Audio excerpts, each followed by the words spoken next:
జానకి కలగనలేదు రాముని సతి కాగలనని ఏనాడు.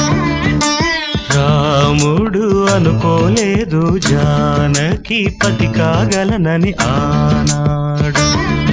ఆనాడు ఎవరు అనుకోనిది ఈనాడు మనకు నిజమైనది.